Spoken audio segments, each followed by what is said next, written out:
I'll freak out. You'll notice me. Oh yeah. Dude, I hate freaking out. You ever freaked out?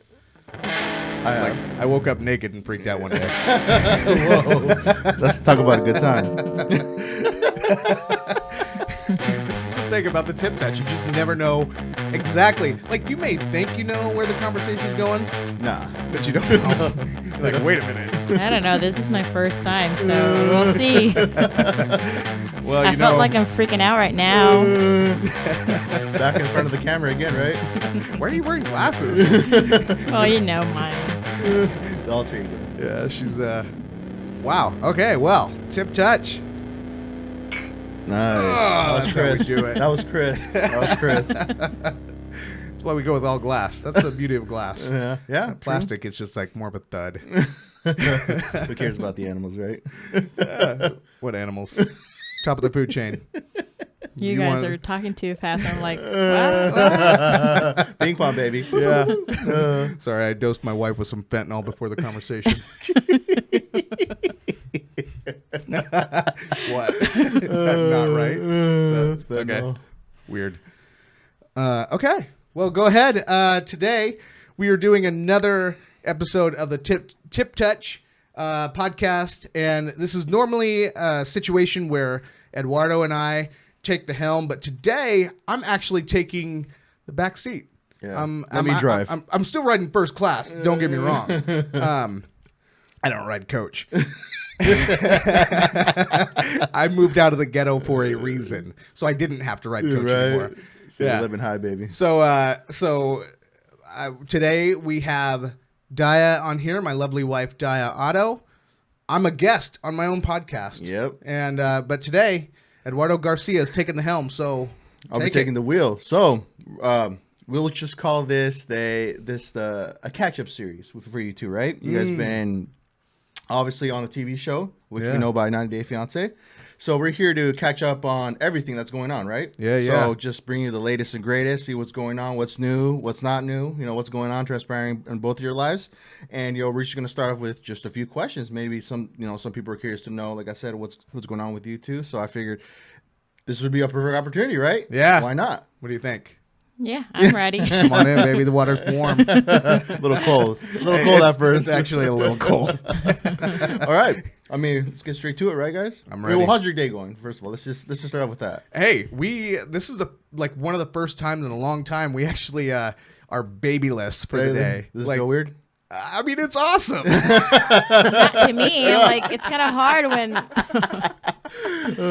No, it's kind of hard when, like, I'm used to Izzy being with me all the time, and then all of a sudden I have to leave Izzy at the babysitter. So it's like I get anxiety, to be honest. Yeah. Oh, okay. Is that why you're just hovering your phone? Your phone's like right in front of you. Any vibration? Yeah. Well, somewhat. Yeah. Yeah, I understand that. For us guys, it's more like, it's cool. Party! I expected that answer from you for some reason. I'm like, this guy for sure, man. Okay, good. All right. Well, let's get into it. All right. So one of the questions. Was it weird, or was it? I guess you could say it was weird. Was it weird when you had that initial reaction when you'd be out in public and someone would be like, kind of whispering, like, "Oh, there they are, right there," or is that really them? And you get approached in that way, like, "Oh, I saw you on such show." Do you feel weirded out by that, or was that like a different? Like, what was your first initial reaction when you've been in that situation? Well, at first, like, it is, but then later on we get used to it. Okay. Like, so then we would know the cue that they recognize us from the show. So then, normally what I do whenever I'm in public, like, and someone would recognize me, and I notice that they're acting like, they know me, so I'm like, I'll just smile at them, and then they'll approach me and. Then the question follows. I mean, I guess you just kind of get used to the fame. Yeah. Oh, wow, fame, big word. No, for a real story, though, like one of the weirdest moments I ever had, it was me, Cassidy, which is my 11-year-old daughter, and ours. I mean, she's taking an active role. That's always weird. And I don't know. I don't think Izzy was around yet. This is when. Okay. The one in in Tequila. Oh yeah. So okay, so Jollibee's. If nobody has ever heard of Jollibee's, Jollibee is like the Filipino McDonald's. Okay. Right, and like you go to Tequila, Washington, South Center Mall, and it's just like you never see a small line at Jollibee. So we go to Jollibee, and like I said, Filipino city right there. The seafood city's right next to it. There's some other Asian restaurant. Anyway, and then all of a sudden, I notice it's like a swarm of people surrounding Daya. And I'm like, oh my God, I'm getting nervous. I'm getting scared, right? And I look at Cassidy, and people are like, like those movies where the adult comes down to the kid and it puts a wide angle lens or whatever on the adult. Hi, kid. Yeah. That's what they were doing. Hi, Cassidy. Hi, Cassidy. And Cassidy's just looking at me like, Dad, save me. And I'm like, hey, this is your moment. We got to go. Yeah. And so I had to, that was one of the weirdest things because I'm just like, for what? Because I married some chick online?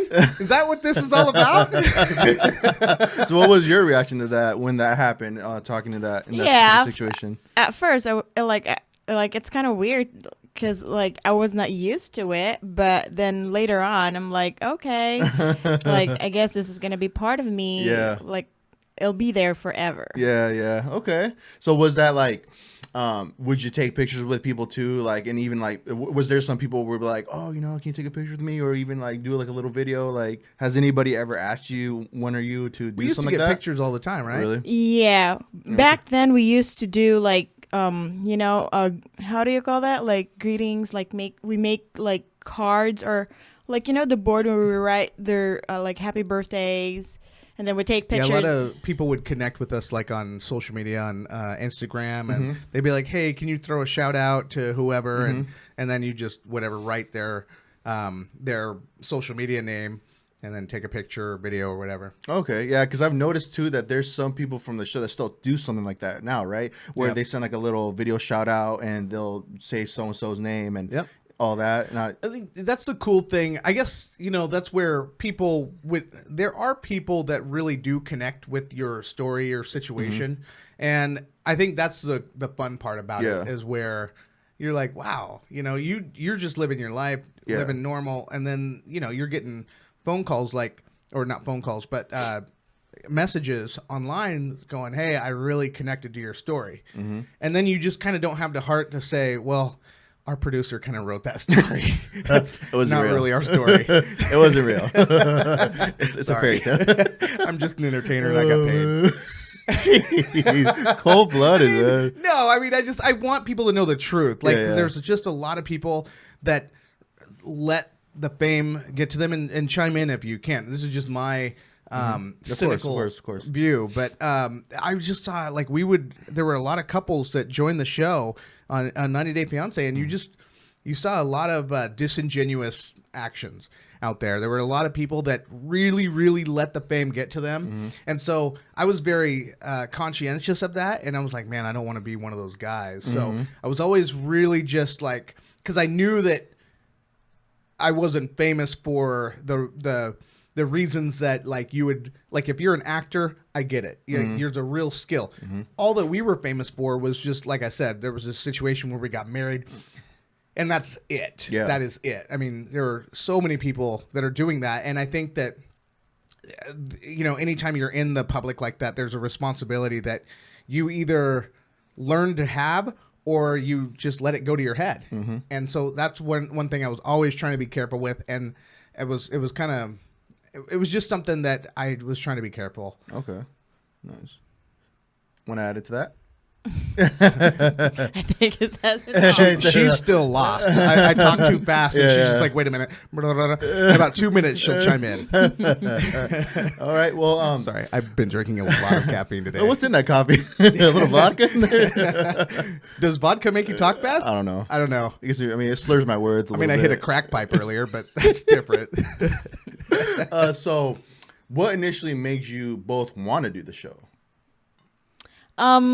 Well, my friend, when I was still in the Philippines, my friend was watching this show, and she was the one who suggested to like audition or try it, and because she knows that I'm coming in America. So then I was like, all along I thought that, oh, they're gonna like show our love story in the reality show. So then I'm like, oh, I want to do that. Like I want to show people that, you know, like here I am, found this guy from America that, you know, I'm coming, moving there, and I would leave everything in the Philippines, and you know, without even like knowing that what's gonna be when I'm there already. And I want to show that to the world because it sounds like exciting.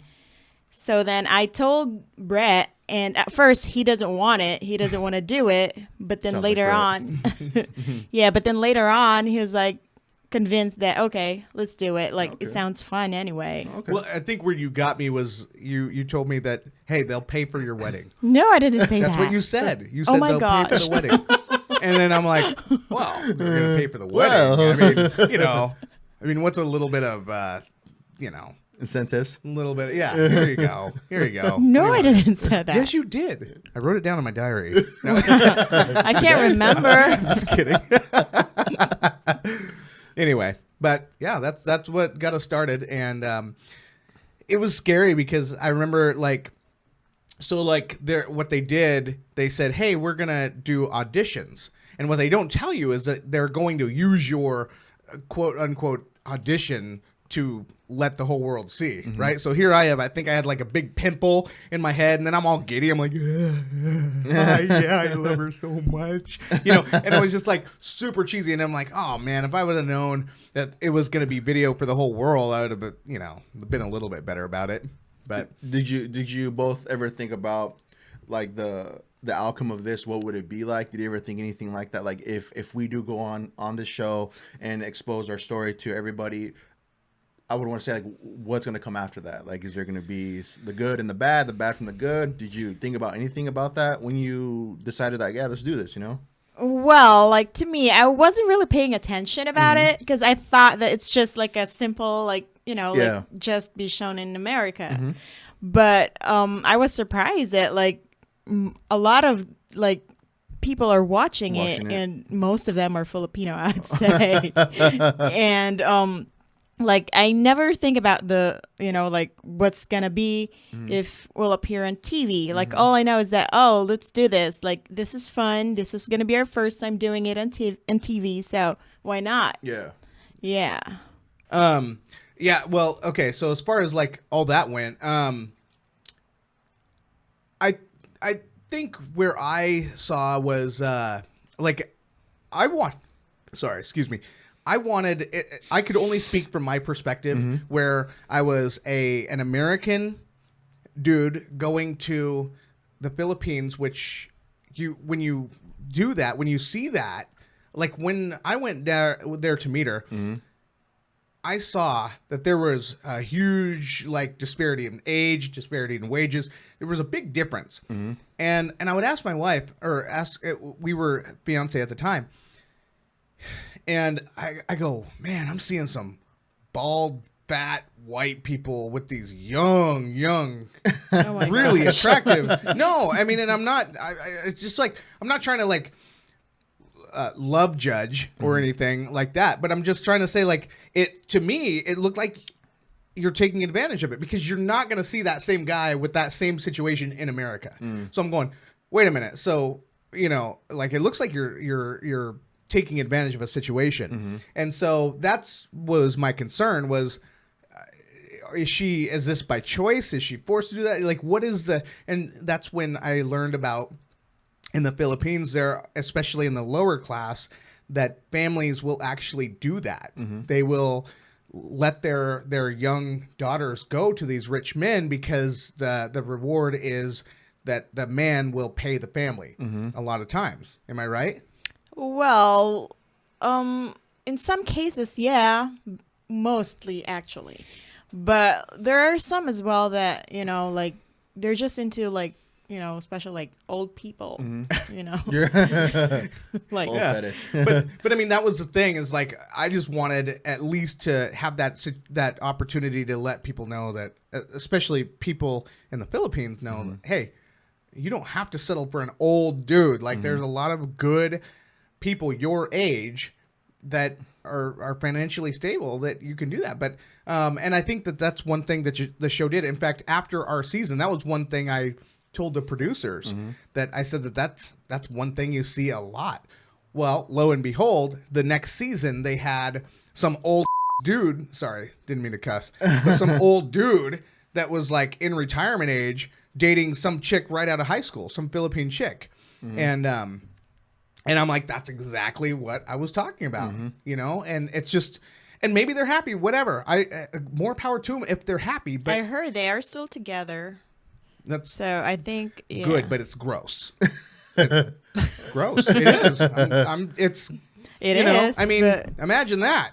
You know, just put a number, Brett. Come on, baby. Having to hop in the sack with Anyway, that's what I'm saying is that, you know, these Filipinos, these people that come from countries where they don't make as much as America, the education. Use the internet, girls. Use the internet. You do not have to sell your soul for these old men. And then, you know, even people our age. Like, remember that one guy that we saw in Manila?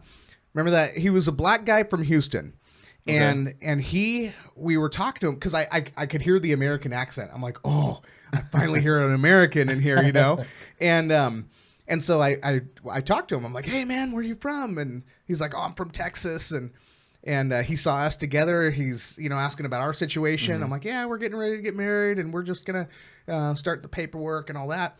He said that he was on his 5th visit to the Philippines because what happened is he kept finding these scammers that were taking his money, and then he'd come over, and then they'd be nowhere to be found. They'd, you know, and so there's that side of the scenario as well. Yeah. There's just, I mean, it's a scary. So that's all that we wanted to do was to let people know that, hey, there are some real situations, and if you're vulnerable, me and Daya both of us, neither one of us were about to get played. There were, you know, she'd been cheated on from a guy that she was actually engaged to be married with before, and she wasn't playing that.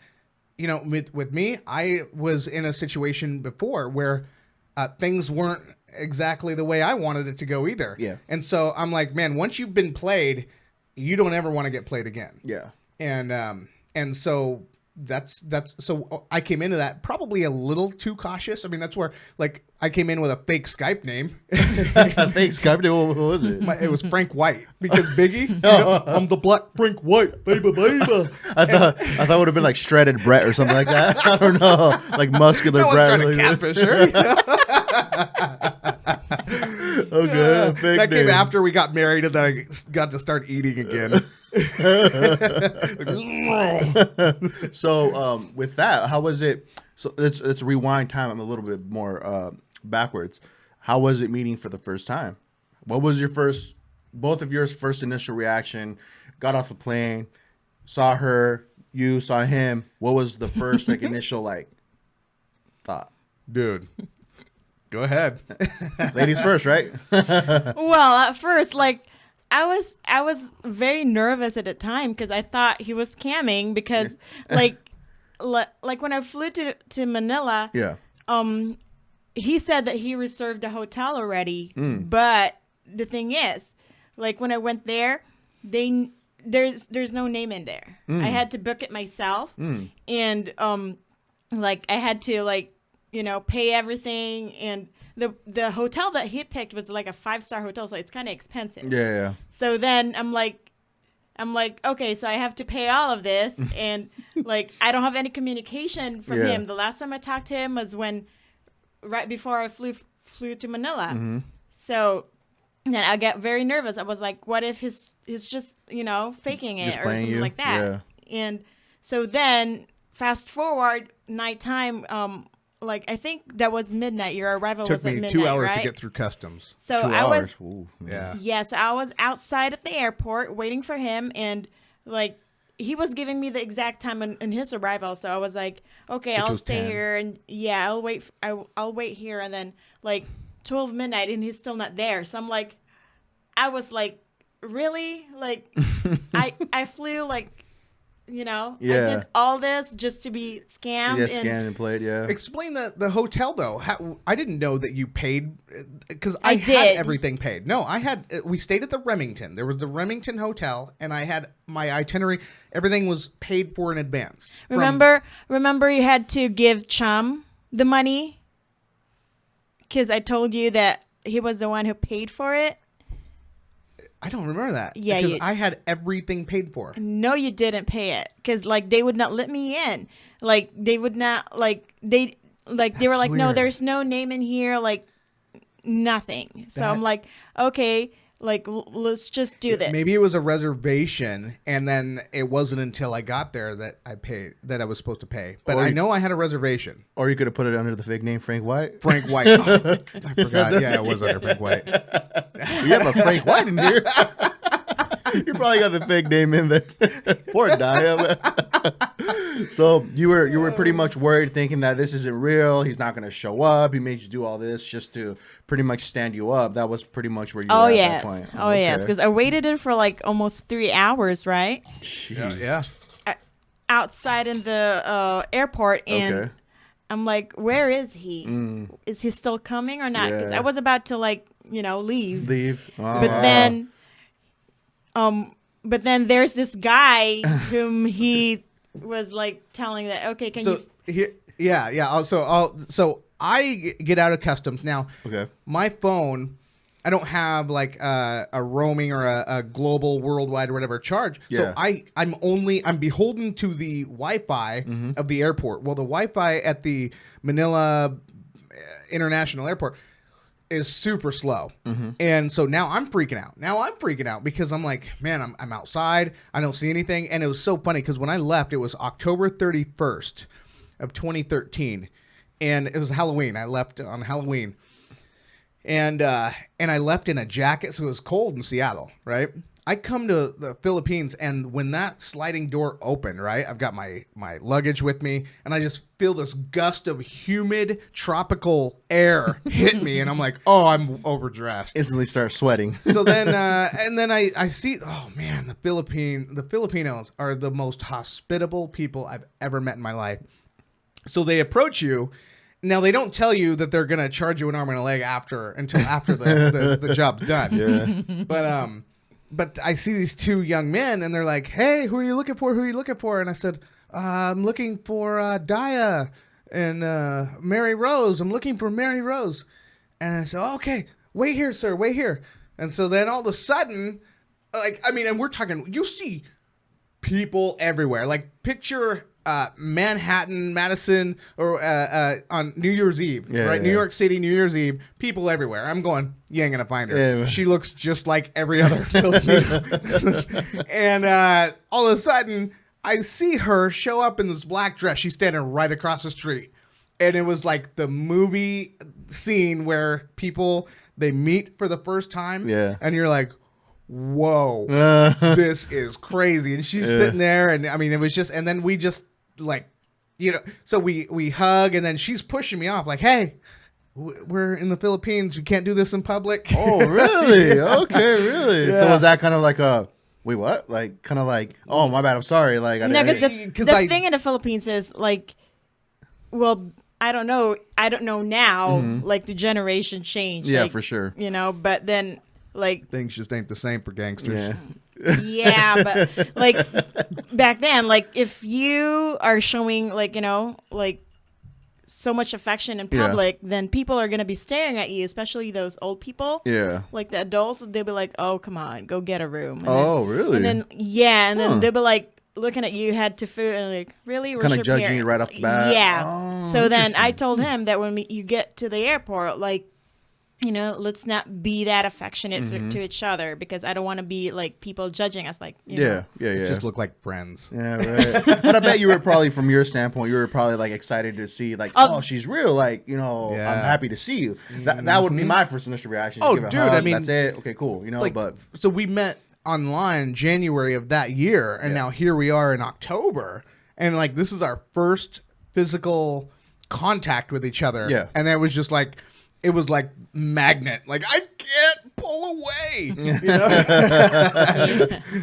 So initially, you guys were just both happy to see each other. That this was real as it could get.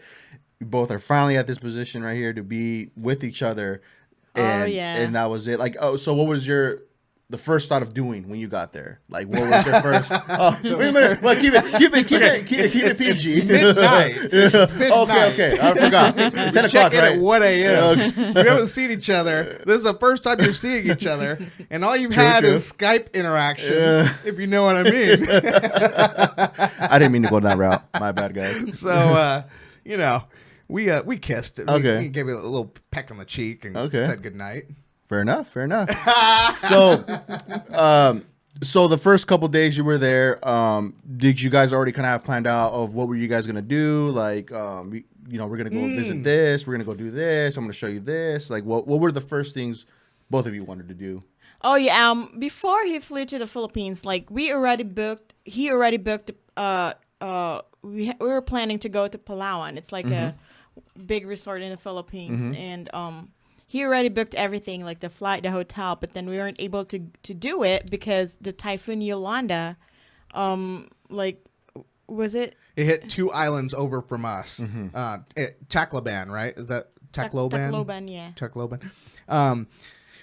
And so we had everything planned, and then that typhoon, like we're watching it, and now I'm thinking, oh my God, I'm gonna die in the Philippines, like because it was barreling right at us. Yeah. And I was like, well, hey, I gotta leave. Like, I'm not staying here. I'm not dying in the Philippines. and Daya, she was living with her parents at the time, which is customary in Asian countries, and her parents, man, oh my gosh, they were sweethearts. I loved meeting her whole family. They were just so we had a few days together where I got to meet the family. Oh, and I got to tell you about the blessing about her, because that was funny. Because oh my gosh, I'm just so stupid when it comes to something. I'm learning.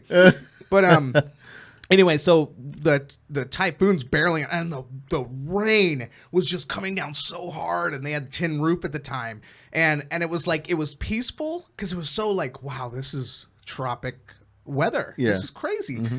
Although that's not common because it's a freaking typhoon. So all of a sudden, I'm like, I gotta go. And then her family, and I wasn't gonna go to Palawan. I was just gonna bunker down and just hang out in Manila. I didn't know what I was going to do. I was going to be bored, but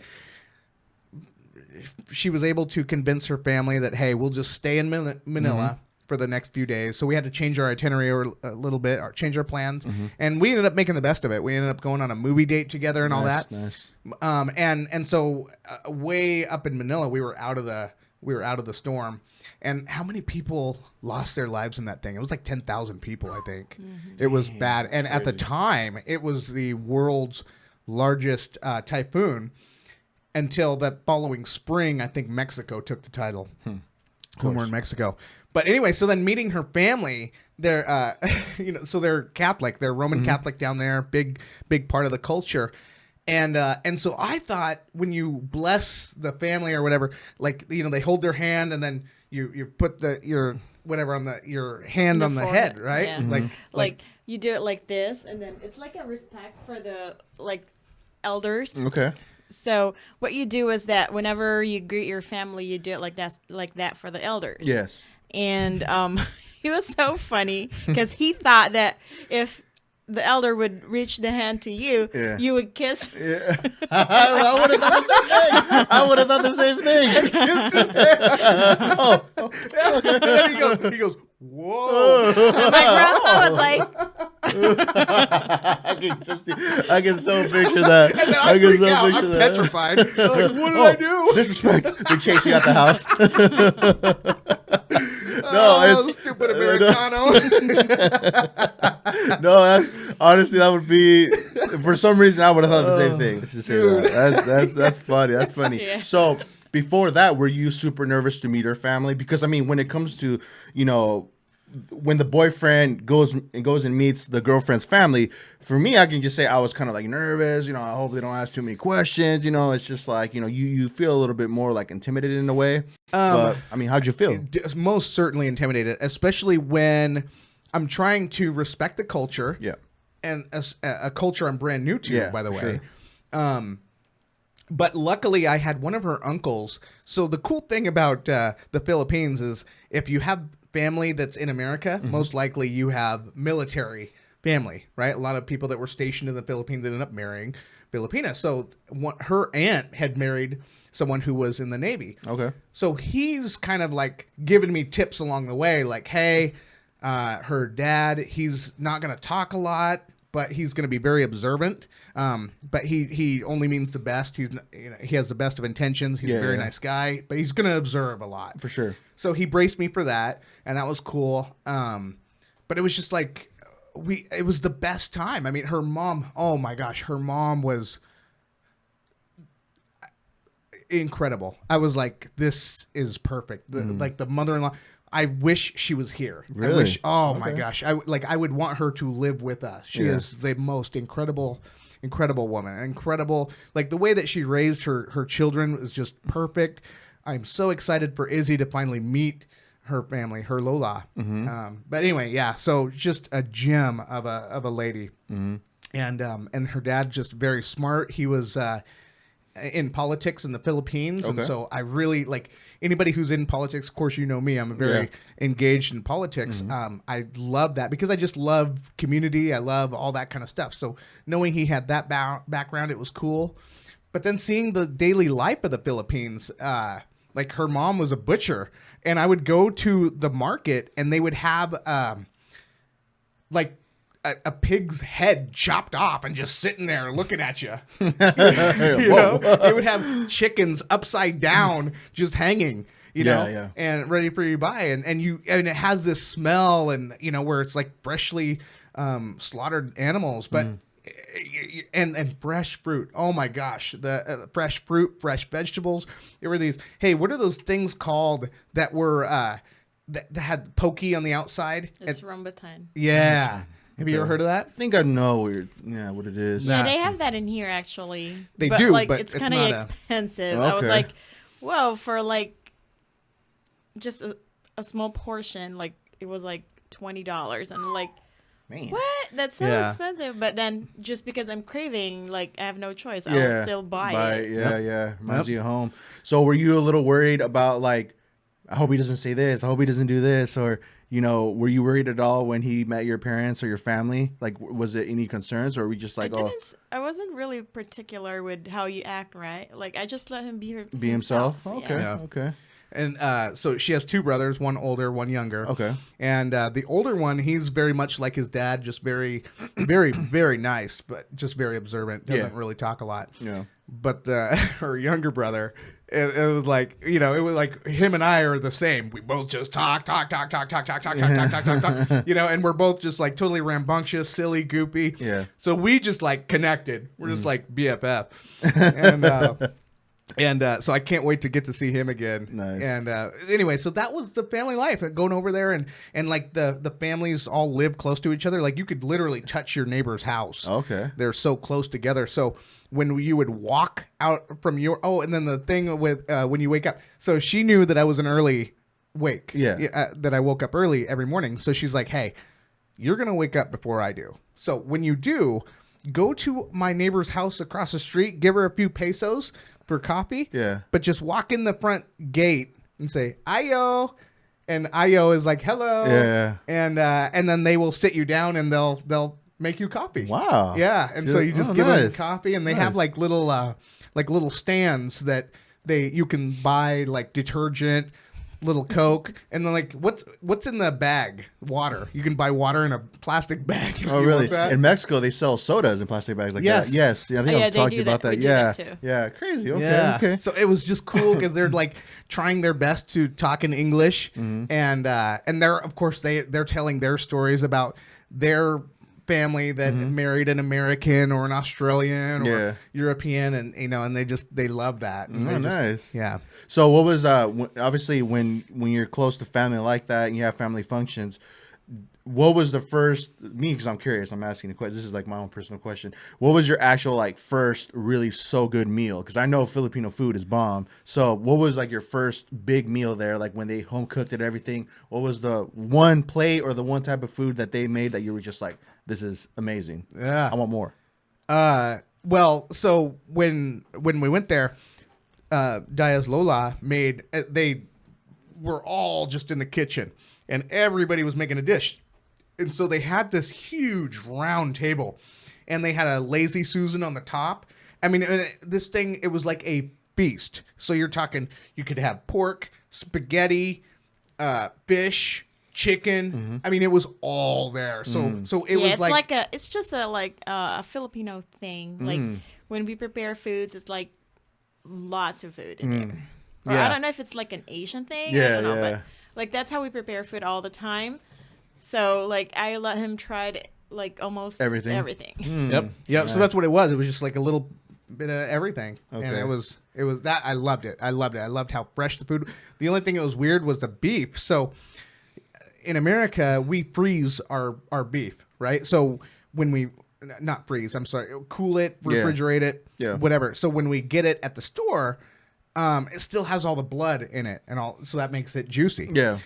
In the Philippines, they hang it, so all the blood drains from it. So when they cook it, it's a little bit more like almost along the lines of between a juicy steak and beef jerky. Okay. So a little chewier, a little harder, less blood in it. So that was the only thing, but it was fresh. I mean, it was like, all grass fed and all that. So that was the only thing that was just really different. Okay. No. The thing about it is that like you could, it's just that like in the Philippines, most of us would cook our beef like, like well done. So like when you say like medium rare, people doesn't like eating those kinds in the Philippines. Like we think that like with blood in it, like it's gross to eat. So then we would cook it like well done. Okay. So that's how it is. Yeah, but it's like extra like beef jerky well done. Beef jerky. Yes. A little too chewy. Yeah, of course. I want it well done. So let's reverse roles a little bit. Just me being curious, and I'm sure everybody else. What was your first initial reaction when you came over here? Like, what were one of the first things that stood out to you? Like, oh man, they have this, or oh they do this, or oh they do things a certain way. Like, what were one of your many reactions when you came over here?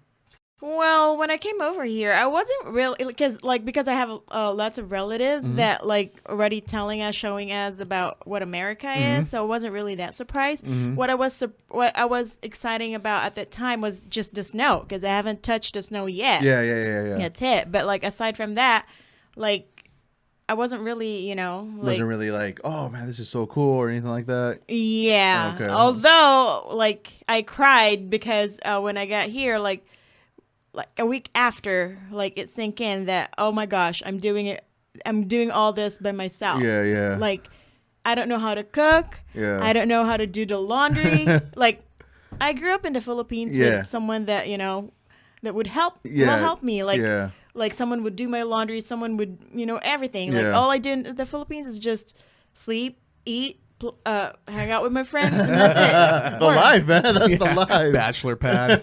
Life. And then when I moved here, like I have to do everything. Like I cried and I was like, Daddy put her to work. and then like it made me realize, I was like, oh my gosh, this is what my mom talking about. When I first like told her that yes, I'm getting married with Brett. So then my mom was like, can you handle it? Yeah. Like, are you going to be okay alone by yourself doing everything? And I'm like, yeah. Like, to me at first, I was like, Brett is there. Like, like, I'll be fine. Yeah. But then when everything was there already, like, that's when I was like crying. Reality hit. Oh my gosh. Like, why did I do this? So how did you attain to her when she's feeling like that and she's, going through this? She's had to adapt to a whole new area, right? Yeah. And just different way of living, I guess you can say. So how'd you comfort her in that situation? I didn't. I did. Well, okay. So No, you took me to Filipino stores. Yeah, I did. Okay. So it was a lot harder than I thought it was going to be too. Okay. And I'm already an impatient guy. Actually, since we've been married, there must be a plane flying directly over us. Oh yeah, FBI. But anyway, so I'm like, anytime something doesn't go the way that I think it's going to go, I'm very impatient. Yeah. And she saw a lot of that in the beginning. And through the years, she's just been, really like talking to me, challenging me on what I get impatient about, whether it's really worth the effort that I put in getting pissed off. Like, oh yeah, like at first I was like, when I was just observing him when he gets impatient in a very simple thing, and I'm like, what is wrong with you? Oh, like, yeah. Are you kidding me? Oh yeah. So there was that. So and some of the things that like that I would get frustrated with were like, hey, have you checked the mail today? When was the last time you checked the mail? It's been a week. Yeah. You're here all day. Yeah. And I'm at work. Yeah. Who's checking the mail? Yeah. You think the mail just comes up into work? You know what I mean? And I'm just like, all these little things. She's like, chill, bro. Yeah. And it was all those little things. Stuff like there were things that I didn't understand. Like we were on a very tight budget in the beginning, and she would want cable. And it wasn't that she wanted all the different cable, but she would want her Filipino channels. And I would get so frustrated because I'm like, there's literally 300 channels you can choose from. Why do I have to pay extra money for all these extra Filipino channels? And she's like, because it reminds me of home. Yeah. It reminds me of home. That's, this is what I watched, and I'm here all day. I'm making your lunch. I'm doing your laundry, doing all these things. And when Cassidy was there, this is before Izzy, she would take care of Cassidy. She would, play with her. And I would still get so frustrated. And finally it was just like, through just argument after argument after argument, she was just like, very patient with her patience. And there were times she wasn't always patient. There were times where we just like, it would get crazy. We would just, it was like, this thing ain't going to work. Yeah. It's not going to work. There were so many times where I thought, done, not going to work. Okay. I don't know if you ever felt like that. Oh, yeah. A lot of times. I'm like, okay, I'm done. I swear, I'm getting a divorce. I swear. I would like, you tell me when you want to go to the Philippines and I will buy that. I'll put it on my credit card. I don't care. It was just, we would get so mad. It was like crazy. So you were saying one of the things you noted off the bat, he was just really impatient. Oh, for the littlest things. Yeah. Like at first I was like, how am I going to help him do this? And then he explained to me his past childhood, like his, when I heard about it, so I'm like, oh, so this is where he's coming from. Like, he has all this anger issues in him because of what happened to him in the past. So I'm like, okay, I'm going to try to help you with that. I'm going to be like, gladly, I'm very patient. Yeah. Yeah. Like my patient is like, so then I'm like, okay, like, let's do this. I will help you. Yeah. I would remind you once you start like snapping, I would tell him like, oh, there you go again. Yeah. Like, why do that? Like, it's just a simple thing. Yeah. So then later on, now, like, he's getting better at it. Better. Sometimes he still snap, but, like, it's way different from the very beginning. Like, that's good. At the beginning, like, I felt like, even in traffic, like, oh my gosh, like. I'd tell people to pull over. And like the one time we were at the store, I told the guy to meet me outside because he cut in front of me. Yes, that was that was a story where he told me himself, and I got a crack of it. I just ended up laughing like a lot. So how do you remember that? It was a story. Let's summarize it, right? And correct me if I'm wrong when I'm saying this. You guys were at Winko's. He was getting in line to pay for your items, right? And somebody had cut in front of him and said that they were in that line first. But when Brett said that he was there first and that he wasn't, and he got mad, left everything there, and told the guy to meet me outside right now. We're going right now. Oh yeah, I was like trying to stop him. I was like, babe.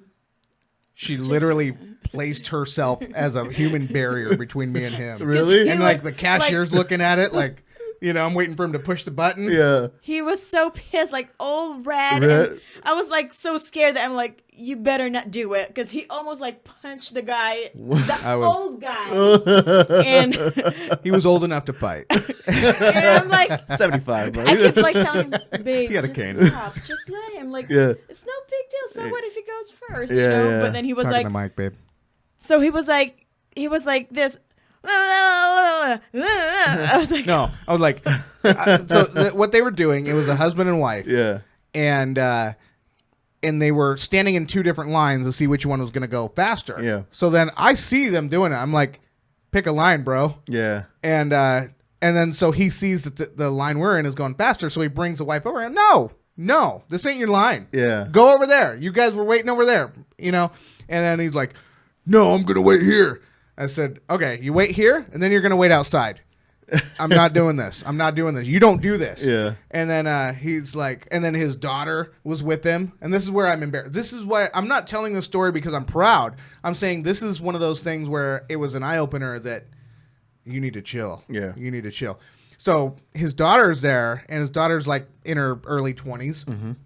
And I go, I'm gonna beat you down right outside, right in front of your wife and your daughter, just so you know you don't play this game. Yeah. And I was just so upset, you know, and like Daya's just like, where is this coming from? Yeah. Well, you didn't get enough hugs as a kid. I didn't. Yeah, that's the problem. But the thing is that's where I have these situations where it's whatever happens, like I'll be in a situation where I'm provoked. That's what it takes me to be provoked by somebody, and once I feel challenged, I'm like, I don't back down. Yeah, I'm not backing down from anybody. oh yeah, that's right. And you know, and it's just like, I mean, and it, you know, it's got me propane tanks thrown at my back before. I mean, I've told you a million stories of all these fights I've been into, and it's gotten me arrested. It's gotten me. I mean, it's just like, man, you know, it's just like that all that angst from my childhood. I mean, it was just, you know, it was just like, you know, when your mom is the one beating you up, you know, and you're just like, you grow up thinking, I can't beat anybody up, you know, and then you like get your first taste of blood, right? And you beat someone up for the first time, and you're like, and then it just became an addiction. It just became this like, oh, I want this. I want this. And then I would learn, like, my mom was dating this guy who was a wrestler. So he taught me how to wrestle. So then once I'd hit the guy, right, I wasn't always like, I had shorter arms, right? Yeah.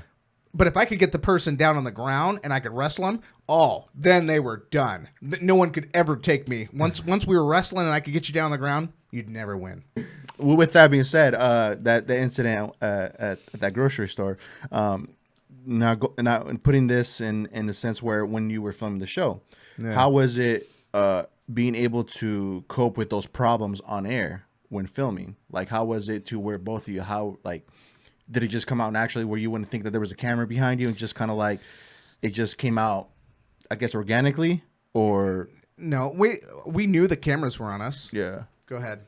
Well, at the beginning, like we didn't have any problems. Like we don't argue. Like when the camera was there, like we really don't argue at all.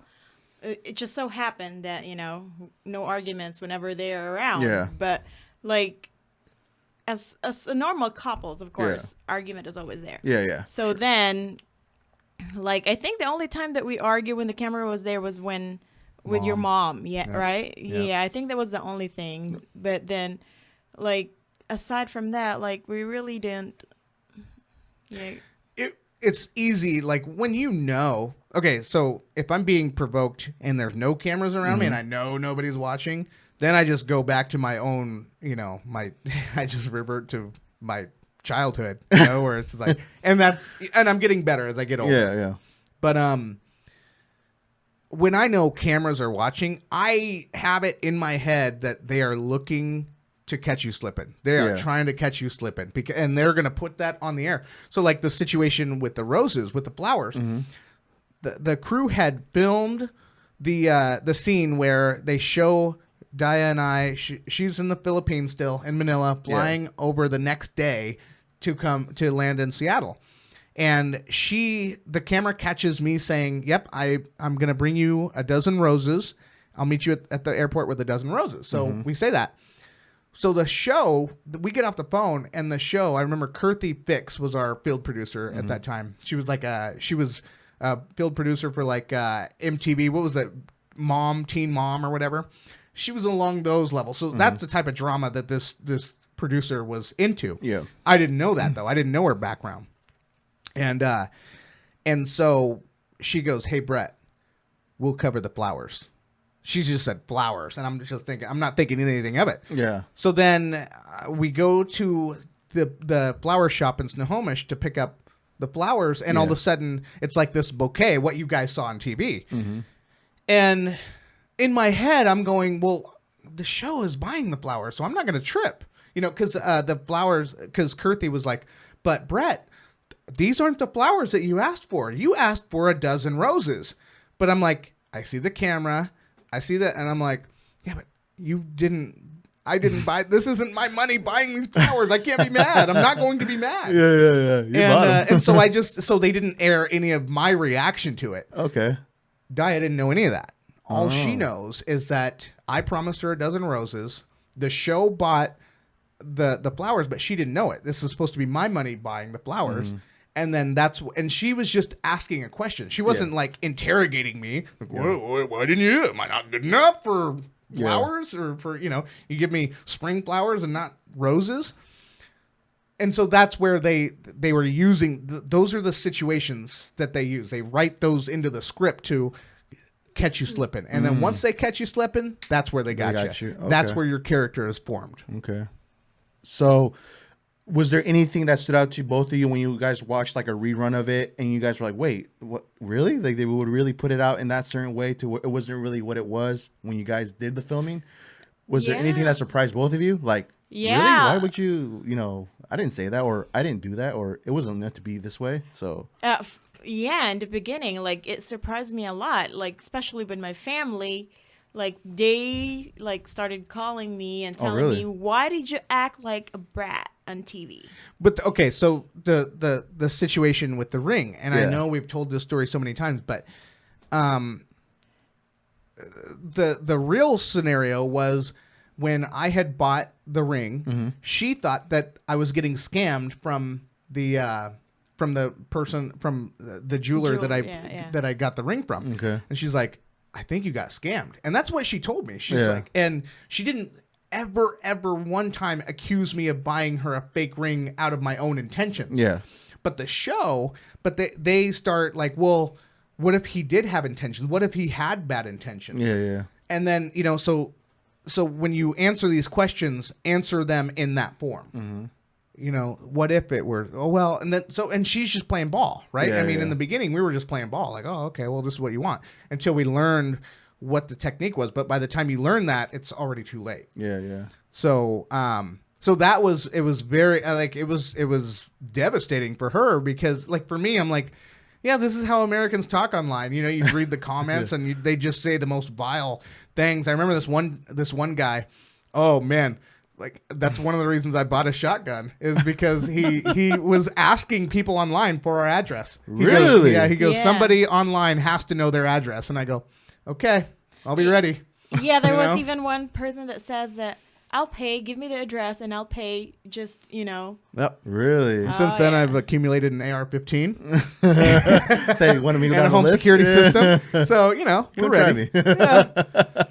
Wow, I didn't know that. Yeah, really? So what was your reaction when you saw that? Like, oh, whoa. Like, I just said, God it. Freaking, I'll edit that out. But, people are crazy. Yeah. And that's where I was so annoyed that people would take it to that level. Like, you can't possibly be so connected to somebody on TV that you want to go to their house and hurt somebody. Yeah. Really? Yeah. All right. True. So were you you were saying that your family thought of you a certain way and they were calling you. So like, what were some things that you feel like were like, well, it wasn't like that, or no, it wasn't even like that. It was more of the show, turning, turning me out to be that certain way to get, I guess, more audiences or get more views.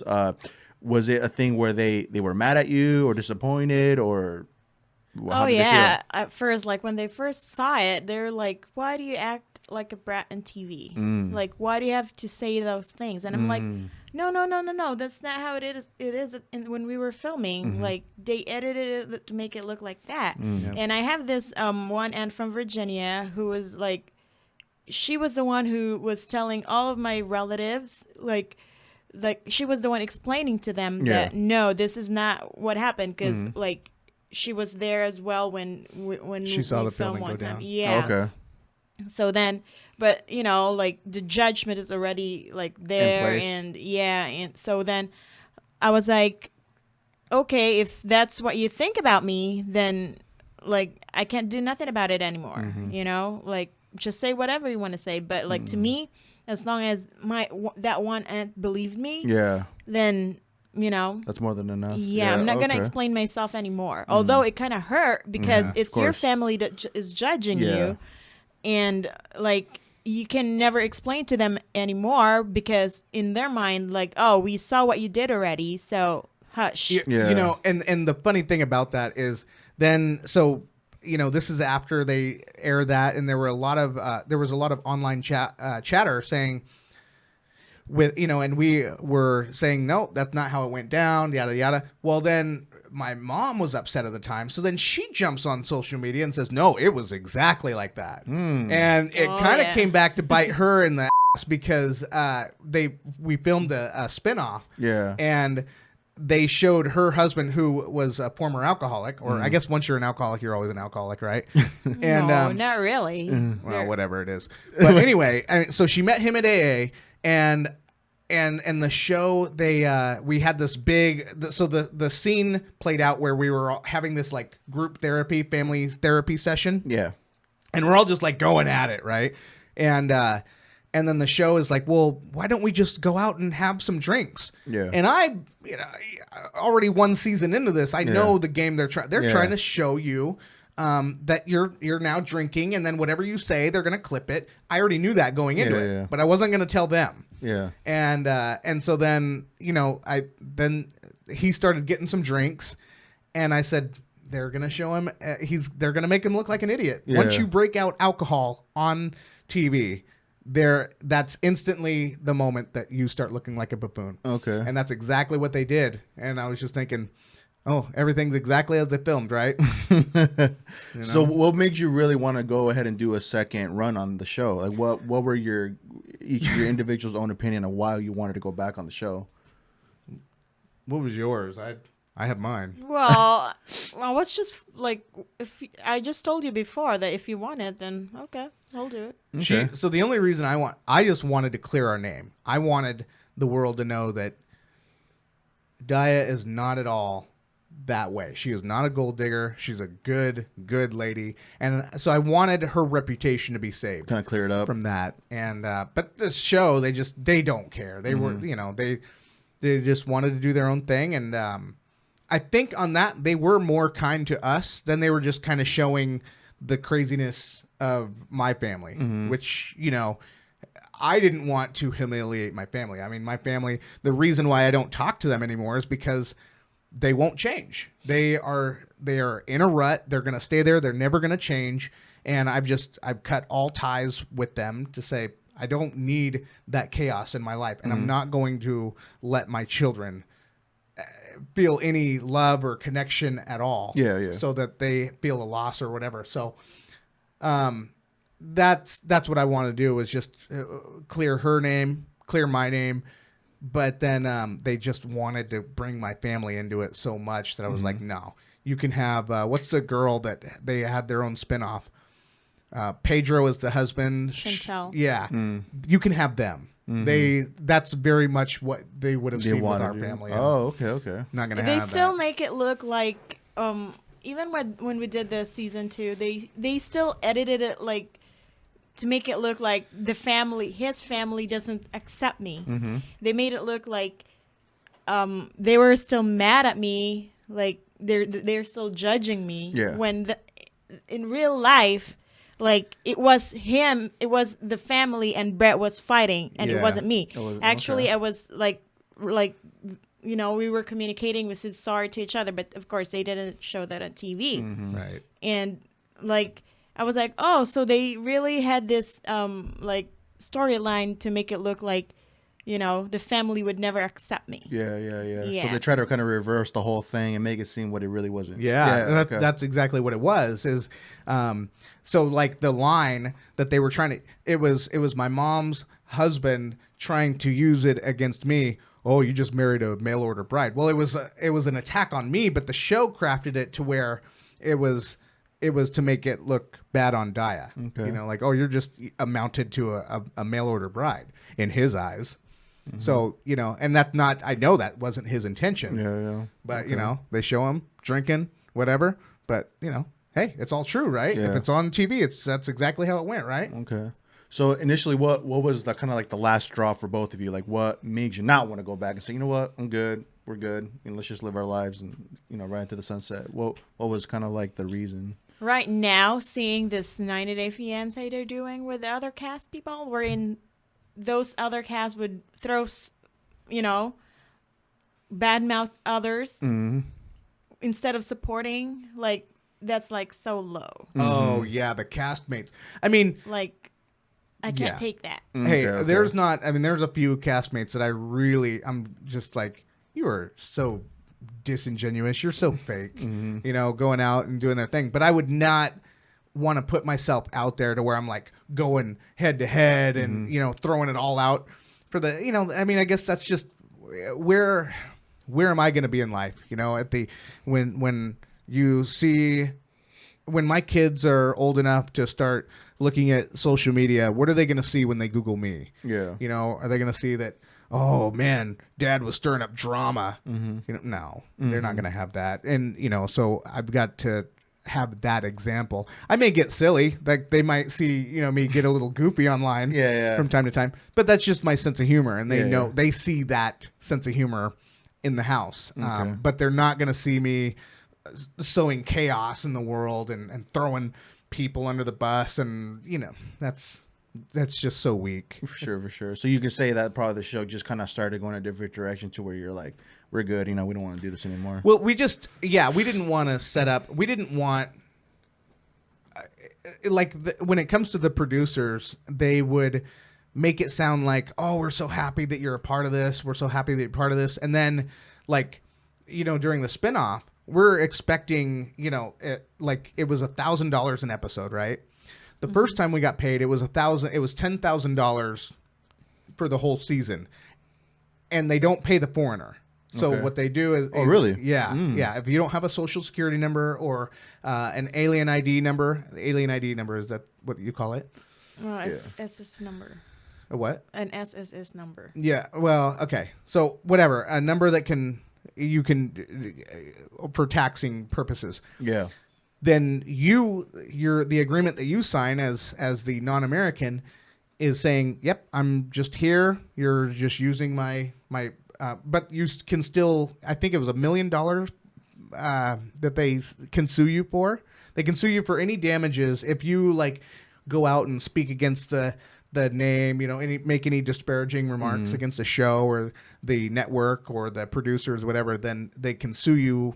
They can take you to court for $1 million, up to $1 million, and whatever. So they scare you that way. But it was just like the money was just chump change compared to, you know, like what other, like you would be on NBC and you'd be seeing like these people getting $20,000 an episode, and you're going, man, you know, we just did $10,000 between the both of us, you know, so it's like $5,000. What's that? 500 an episode? Yeah, we'd get 500 an episode, and it was like, man, you're getting people that are getting like 2,500 an episode, 5,000 an episode, you know, and it's just like, and all you want is chaos. Like it'd be one thing if all you were doing was like, hey, we're gonna go and we're gonna, you know, tell a good story, and you don't have to worry about the crazy backlash of anything. Yeah. Then you don't need to get paid that much. But if you're gonna throw out your life and it's not even gonna be your own life, your real life, and they're gonna paint you in all these situations, like, well, pay me at least. You know, I'll do it. I'll be whatever character you want me to be, but just I want to be compensated appropriately. Yeah, for sure. So, is there, from both of you, is there anything you would have done differently, or maybe do you look back at now and you're kind of thinking to yourself, was it really worth it putting everything kind of like out there for everybody to see? Like you just kind of wish, like, you know, we should have just met each other, got to know each other, and then just kind of like had our own thing and did it behind closed doors? Or to me, I really don't regret going on TV, because at one point, like, I enjoyed doing it. Yeah. But the only thing I didn't like is because they twisted a story. That's it. But they did it the right way, the exact story that we had, Yeah. like I would not have a second thought of, if they ask us to do the spin-off again, Yeah. I would just say yes. Okay. Yeah. I try to live a life where I just understand that you make certain choices and you live with them and you learn from them. So I don't want to say that it was a regret doing it. I certainly learned a lot. And now what we can take with those experiences is we can just warn other people that are getting ready to, maybe they want to get on the show. Yeah. That, hey, we've been through it. This is what we've been through. You can choose to listen to, the people that were popular on the show, or you can choose to listen to the ones that were chewed up and spit out. And, it's your choice. But you just realize you could be in the same very position that we were in if you don't listen to us. Okay. So all we don't want to do is we just want to educate people. Yeah, for sure. But like the show or whatever, like they're all just doing their job. Yeah. The producers were really nice. Like we still talk to them from time to time. And they're just, asking how we're doing and whatever. But no, we're definitely not filming with them anymore. Okay. So amongst with that, like during the filming of the episodes and all that, were there any moments to either one of you where like any memorable moments where it's something like funny happened or something just like that, like, man, that you think about it now, you're like, man, I just can't believe we did that, or man, I just can't believe that happened. Like any memorable funny moments, I guess you could say, on set while you were filming any of the episodes. Like it could be an episode that you were doing by yourself, then Brett not knowing about it, and then you saw it, you're like, oh, I didn't know you did that, or something of that nature. Yeah. Do you have anything like that? No. I have two things. Okay. One was the first season, or the second season, but the first time we were on it. They were filming our bachelor/bachelorette party, right? Where we flew over to Montana, and we met a couple of my friends, and one of my friends had made moonshine. Okay. And she came out with 2 jars. She goes, "This is a family recipe. You guys are going to love it." It was like cherry pie moonshine. And it was so good. It was so good. And so we gave the producers, the cameramen, the camera crew, we gave them 1 jar. So they got to, sip on it and pass it around amongst themselves. And then we had our own jar. And we just got loaded that night. And I kept telling myself, don't get drunk because they're going to film you. And you got to be careful with what they put on there. And so, but I was like, I'd already went past that stage. Oh, you were moonshine. I'd never had moonshine before. And so now we're like jumping on the art. Like in Missoula, Montana, they have like this art. They call it art. I don't know. It's just like a bunch of metal. It looked like an adult playground where you just would jump on this stuff. And I remember this cop was driving by us and he put his lights on. Like, keep it down. Yeah. Here we are, like 30 years old. Anyway, and but I remember the show kept like hitting me up. Like we were joking about skull rings at the time, and so it was like this like little inside joke between the producers and me. So I got loaded and tried to take it to another level. So I was telling my friends, hey, when they film us during all this stuff, let's switch our rings. So like, so when they're, so in one ring, we'd be all at the table drinking or whatever. So we're all laughing. And then the idea was that when they aired everything, we would have the ring. You would all of a sudden see another friend wearing the ring. Yeah. Then you'd see another friend wearing the ring. Well, they didn't air any of it. I think someone caught it because I must have said something to where the microphones caught it and somebody heard it. And I was trying to be so coy. I was trying to because I really wanted to get them on that. But so that was that. That was fun. But yeah, they didn't show any of our bachelorette party. And then when they flew us to New York, there were actually a couple of things in New York. So that was the happily ever after tell-all.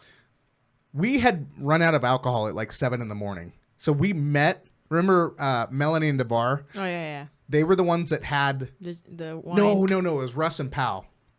They were the ones that had the champagne. Oh yeah. And then we went through that. Melanie and DeVar had their drinks, and then I'm like, and so it's like it's 10 a.m. and we're going, we're already out of alcohol. And I'm like, hey, man, I'll find a spot. Because we kept working with the producers. Producers like, we're not having alcohol delivered to the set. Yeah. And so I'm like, well, I'll just go, let's find where a liquor store is. I will go out and get it myself. Well, we're in Queens. And like we're in a very sketchy looking neighborhood. Yeah. And so I'm like, and I'm all dressed up how you guys saw me on the tell-all. I even had my mic on me and everything. And I said, so during a break, we're like, hey, we're taking an hour break or whatever. Yeah. So we pooled all of our money together and we all agreed on what we were going to get. And so I slipped past security. I pretended I was on my phone. I saw Danielle. She was talking on her cell phone. I'm like, oh, that's perfect. I'll just pretend like I'm talking on mine. So then I just slipped past security, walked down the block, and then found the liquor store. And the liquor store, I go there. It was like bars on everything.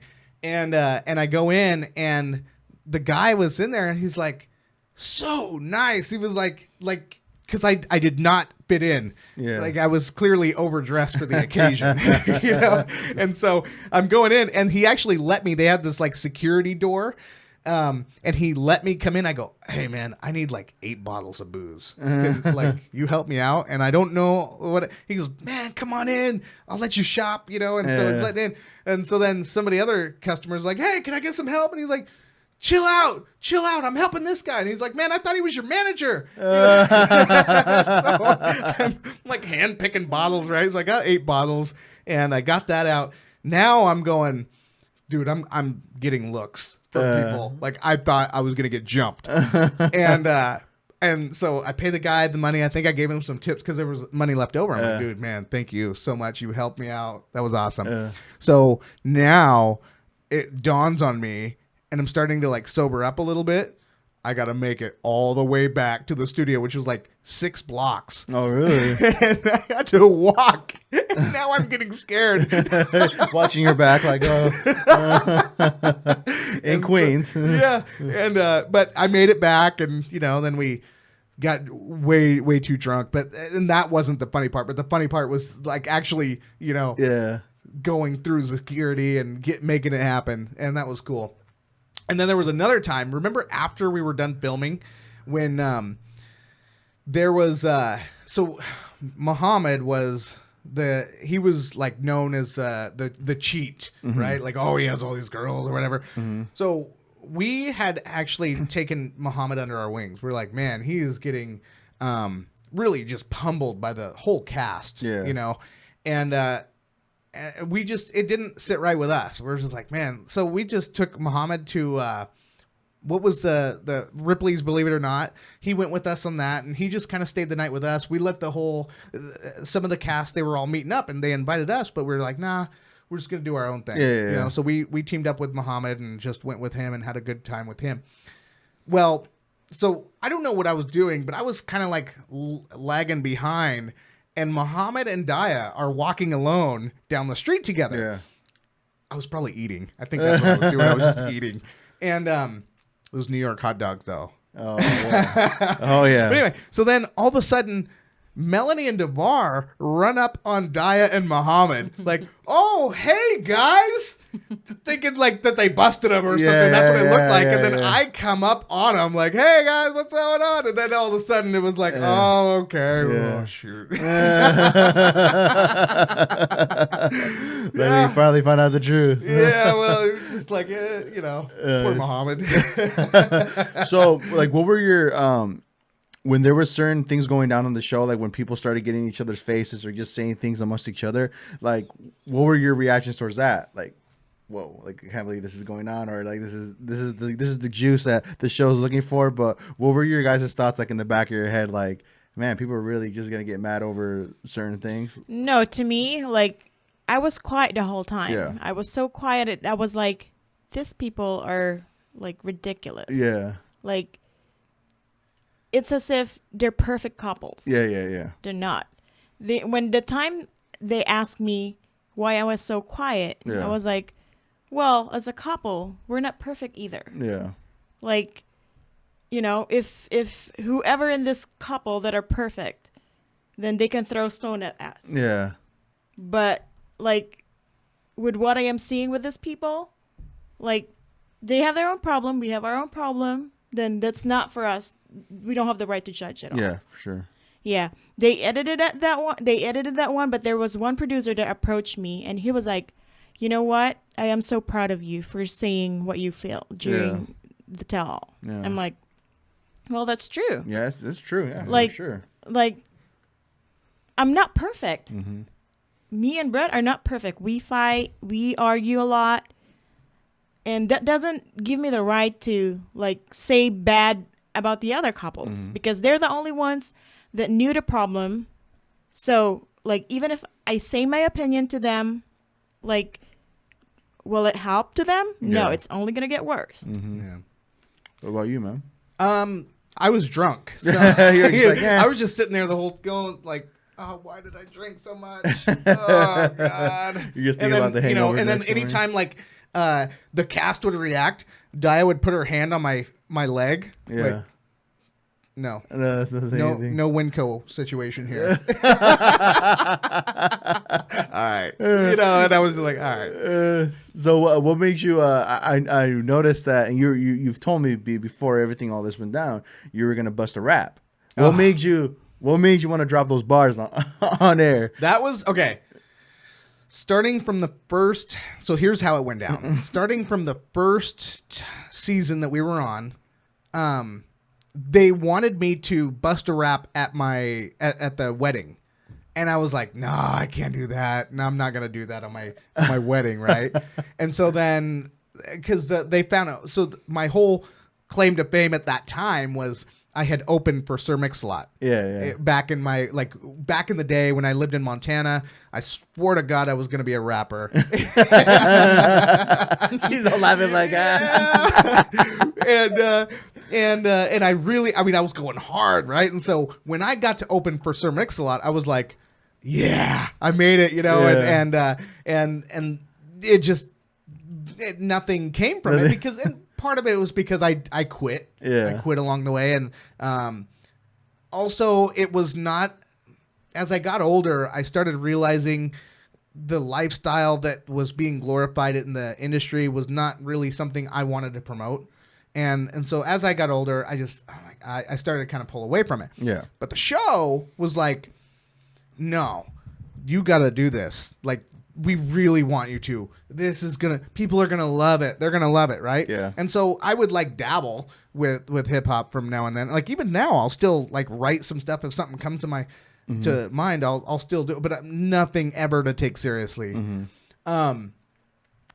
So I had wrote a song called 90 Day Fiasco, which they made me change the title to. Fiasco. I don't know why, but and it was just a silly like jab at each of the couples. It was like Muhammad and Danielle, whoever, I forgot who it was, but they were supposed to put the lyrics on the teleprompter, and I was loaded. Like I was so drunk, and so when I go, hey, where's the teleprompter of the lyrics, because I'm not going to remember anything. Yeah. And they're like, producer. I just remember she was like, like, that's when you know you were set up for failure. Yeah. Oh, man. Yeah. And so I was like, well, you're too drunk to care. Just do it. I got up and I forgot my lyrics. I did it, whatever. I tried my best. Yeah. Sorry, Mom. And then at that moment, I was like, I'm done. I am forever done. Not doing this anymore. That was the final straw. That was the last straw. Yeah, I was like, Brett, just let Eminem carry the torch. So that was the last appearance you guys both made, right? At the tell all after, or the happily ever after. Yeah. So with that being said, how would you guys describe where you're at now? Like, explain to us, like, now after all that's said and done, you guys went through that phase, like, where are you guys at now? Give a little update on just how things are going for both of you. Maybe one of the things being said, you really didn't, with Izzy being born, you never really put that out there even during the show, right? So that's probably something that maybe you would want to talk about, just give an update as well, just how things are going and just with everything. Yeah. What do you? With Izzy right now, I felt like we still have we actually have issues with it because like with our sleeping situation. Okay. Like Izzy doesn't like sleeping alone in her crib. I mean, or in her, bed. Mm-hmm. So she would sleep next to me, and Brett doesn't like that idea because, like, I don't know if it's like a cultural thing. Because, like, in the Philippines, like, kids, most of us would sleep in our parents even if we're 7 years old. Yeah, but here in America, I was surprised because, like, kids needs to be separated from the parents. They have to have their own bed, or they have to sleep in themselves alone. So that's what Brett and me butt heads all the time. Cause Not anymore, but I'm just used to. I just sleep in a Used different room. to. Yeah. No. So we that used to be a big deal in both of us. Yeah. Because we're not used of him sleeping in the other room. But then it works because like when he stays in our room, like now that Izzy's growing, she's a daddy's girl. So whenever Brett is around, like she's all up on him, and she would just want to play with him all the time. Yeah. And Brett has to wake up early in the morning for work. So Brett was like, okay, I had to move in the other room just so he could have like the sleep that he wants. Yeah. But even on the weekends when I don't work, I still sleep in a different room. Yeah. Like last night I played Fortnite until I fell asleep. And I just fell asleep on the couch. But part of it is because Izzy's getting older. And it is something that I really disagree with. It's still something I don't like, but I'm just not fighting it anymore. Like I love this marriage. I love Daya so much. And I think that there's just some things that you just have to give up on. Like, she lets me drink as much as I want all the time. No. I'm just kidding. No. I was like, no, but that's not that real. is an issue that she thinks that I drink too much. And like, it's funny to me. It's comical because, okay, so let's see. I have 1, 2, 3, 4, 5 bottles of whiskey out of frame. And I have 4 bottles of Red Horse in the fridge, which is a Filipino beer. Yeah.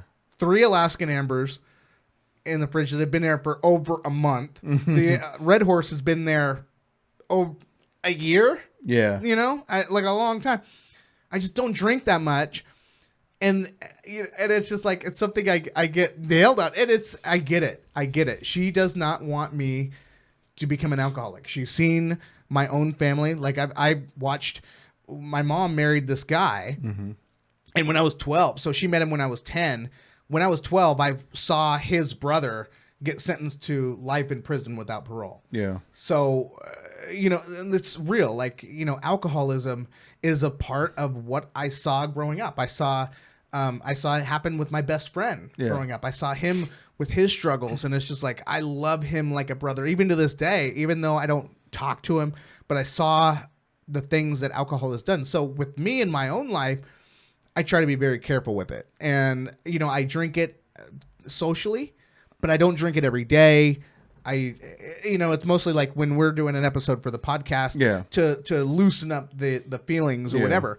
But it's never anything like, it's not a coping mechanism. She just wants to make sure that it's something that I don't make a habit of because she does not want. She's very like, it's not just alcohol. She's very protective of this marriage. Like if I'm hanging out with anybody, whether it's a female or a dude, she's like, you're hanging out too much. I hope he hasn't said it about me. I hope we're not hanging out too much. No, she's never said anything. But no, I never said anything. You're hanging out too much. We can take this conversation offline if you'd like. I was actually the one telling him, okay, I don't have any problems with him hanging out with friends because I understand that people needs to hang out with friends all the time. Yeah. You know, but I don't know where it's coming from. We'll take it offline. Just cut the podcast. Yeah, is this over yet? No. But yeah. So anyway, so that's that. I don't know where else. I lost my train of thought on that one. Just alcohol not being a coping mechanism. That's more to loosen up a little bit when doing the podcast. Just Oh pursuing little no, things we were like just talking about the situations, like things she lets me do. that. Things, Okay. No, but for real, things that she lets me do, like doing the podcast. Yeah. I literally have taken a room, I've invested money in it, and like a lot of people would be like, I could tell you, she's the only one that I've ever dated or been in a marriage with that would actually approve of me doing anything like this. Most anybody I've ever been with in the past would be so upset. They would not allow me to do this. Yeah. Well, I told you from the very beginning, I'm cool to be a wife. Yeah. No, she is super cool. Super Nice. cool. So you could say that was one of the things where right off the bat when you first met her, there was like that distinctive thing that you noticed right off the get that you really like about her, right? Yeah. And I'm not going to paint a broad stroke, paint with a broad stroke brush here, but a lot of my experiences with the people I dated, I dated a lot of people just were naggers. And I think it might have been a Freudian thing because my mom was a nagger. She was always someone like that would tell me, oh, you're not good enough to do this. Don't do that. Oh, you're going to fail. You're going to whatever. And so I would naturally gravitate toward women that would just demean me, you know, like, oh, how am I? Do I look good? No, you look fat. Okay, can we date? Can we go out? You know, I would date people that just would cut me down. Yeah. And I can't tell you how many girls I would date that would end up breaking up with me, and they would be like, I would be like, why did we break up? Oh, because you're fat. You know, I'm not even joking. Like, I would date people, and like that's what my mom, like that's what growing up with my mom trained me. And it wasn't until I went to a counselor, it was just like, dude, you got to knock that off. And then I met Daya, and she was just like, she was always lifting me up, always telling me to just follow whatever dreams I had. And even if it was to be a rapper, hey, you want to go be a rapper? Go ahead, do that, right? Yeah. Like, whereas my mom would always try to protect me from it. Yeah. You know, oh, they're going to laugh at you. Like the Adam Sandler skit, remember? Yeah. No, they're all going to laugh at you. That was my mom. Yeah. Okay. But Daya's just like, no, go ahead. And if they laugh at you, then you'll learn yourself. You'll learn yourself. And I think that's what I need in life, is to be able to make those mistakes. And that's what's gotten me. I mean, like I love what I do for work. I love, and I wouldn't have had that opportunity if I would have listened to everybody that said I couldn't do it. Yeah, for sure. And like with the Tip Touch, I teamed up with you, and if I would listen to the people that would say, oh, you're not going to make it, you're not going to do it, I'll never know. I would have never known if I didn't even put the effort in the first place. Exactly. So. We all got to pretty much take that risk, you know, to really find out and not live with our lives and think to ourselves, what could have been if I proceeded this, you know, and actually went through with it instead of not knowing. Yep. It's a fact of not knowing. Let's just say that, right? Yeah. Yeah. So that's where she gets the crown. She is the supportive wifey. queen. Supportive wifey. That's good. That's yeah. good. That's a really good thing. So one of the things I wanted to ask too, this is for Daya, what were one of the huge changes or one of the huge differences I would want to say when you were in your past relationship to before you met Brett? Like, what were some like noticeable differences? Like, what were some like things where like, man, he really does this instead of doing this, you know, like being a certain way? Like, what were some highlights from Brett that you saw from the very start that were different from when compared to the relationship you were in before? When compared with my past relationship, like, he is a very sweet guy. Like, he is. Yeah, no, he is a very sweet guy. Like, he may be a jerk sometimes, but yeah, he's very sweet to me. He's very loving. Like, he cares a lot. And but the most thing that I really appreciate about him is that he's very loyal. Like, that put me at ease that, okay, like, wherever I go, even if I go to the Philippines for a couple months and he stays here, like, I don't have to worry because I know that he's gonna stick with me. He's gonna like not cheat on me. Yeah. So I'm like, oh yeah, just like last night we were talking that I was like, we were in bed, and I was like, "Oh, I'm gonna miss you," and he was like, "Oh yeah, I'm gonna miss." Yeah, and he was like, "Oh, I'm gonna miss you too," and blah blah blah. And then he was like, "But don't worry, I'm gonna be better with my Fortnite." So I'm like looking at him, it's like, knock it off. Swag, just swag. That's awesome. But I mean, and the thing is like she's getting ready to fly out of country, and this is the first time in 5 years that we've had any time. I mean, like I've went over to Montana on some trips alone to see Cassidy, like doing a recital or whatever, like just quick weekend visits. So we've had that time apart. But this is like months. Like she's leaving in the middle of October, just in a couple weeks. And she's going to be gone. I mean, she won't see me until I meet her in the middle, the end of December. Okay. For our Christmas break. And I'm like, it sank in one day, and I'm like, oh no, like, who's gonna make my lunch? The little things that start. I'm just kidding. No. Who's gonna do your laundry? Who's gonna do my laundry? Who's gonna clean the house? Yeah. But no, on a real level, like I was one thing I've been really wanting to do with us, and I think one thing that has with Izzy, we didn't get to talk about the real drama with Izzy, with her heart and all that. I want to go into that before the end of this, but with Izzy, and I think because of the situation that she went through with her heart, Daya especially has just been very, very close to her. I mean, like inseparable. And like today, the fact that she's at a babysitter, I have to pry those two apart because Daya's love for Izzy is so unreal. I guess, with me, I have that same love. It's just different because it was like very much, I know where she's at because with my first daughter, your first child is that one that's like, you get it, right? I mean, it's just like that. It's so hard to get away, but it's also different when there's that maternal love versus that paternal love. The paternal love is just like, hey, I did my job. But then that maternal love is like, I took care. I ate the right foods. I did this. I took care of you. I got enough sleep. I tried to reduce the stress in the situation while you were in my womb. I put earphones up to your thing so you could hear what was going on 90 Day Fiance, so we could watch it together. Did all that. Like she just like developed that, really nurtured that relationship.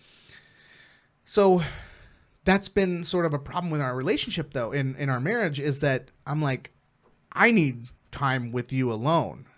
And that's, I go to a counselor like once a month, and that's a recurring issue. And so that's one thing that we're working on in our marriage, is to be able to carve out that time to where we have that one-on-one. Yeah, where definitely. we can watch movies, we can go on dates, because it's like we have the best time with that. But when you don't have that and it becomes like you get used to it, then you start, you just little problems start seeping in.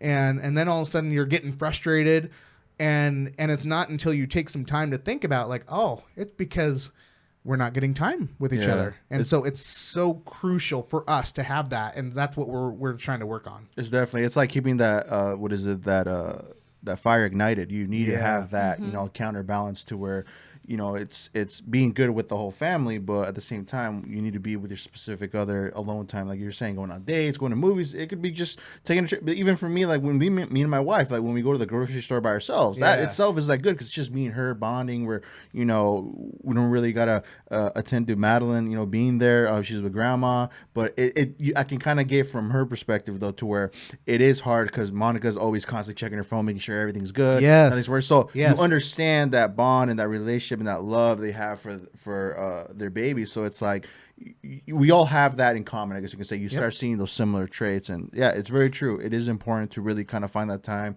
to really share with your specific other. It's really important to have that, just overall, to have those moments, to have them.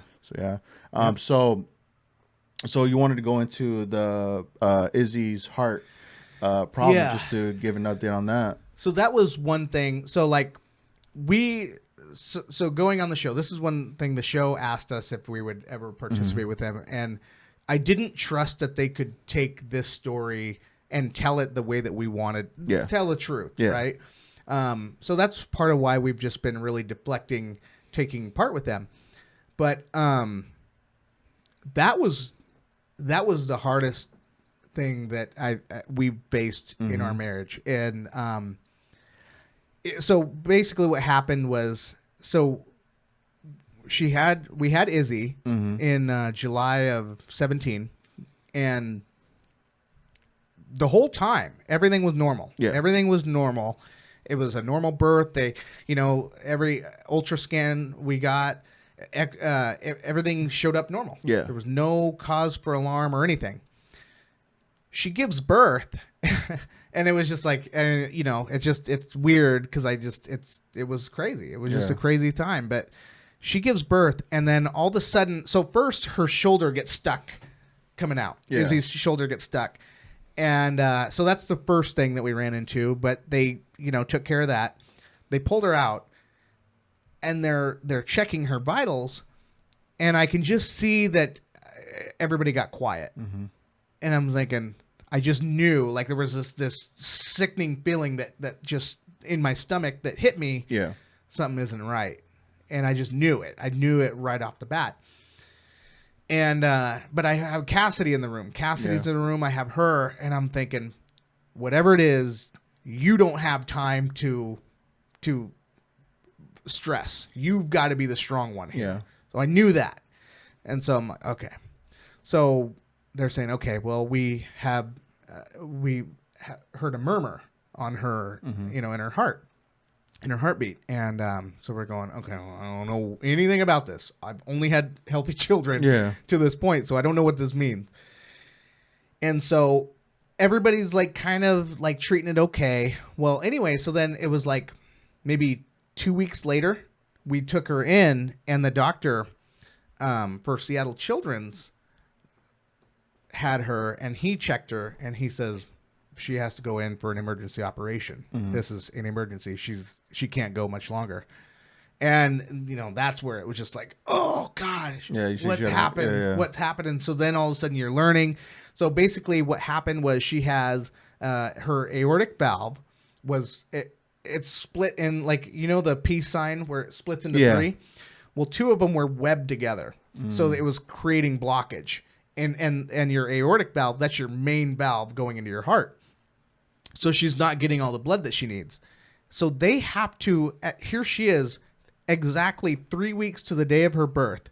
We had to take her to the Seattle Children, and they had to operate. And they had to stick a catheter all the way up through her thigh, her little thigh, all the way up from that blood vessel into her heart. And they had to do what's called a balloon plastio procedure. Aortic valvuloplasty. Yeah. Where they blow this balloon up, and they can't blow it up too much, but they have to blow it up to a certain amount. So too little, not going to open it up enough. Too much is it's too big. Yeah. And now there's very little you can recover from that. Yeah.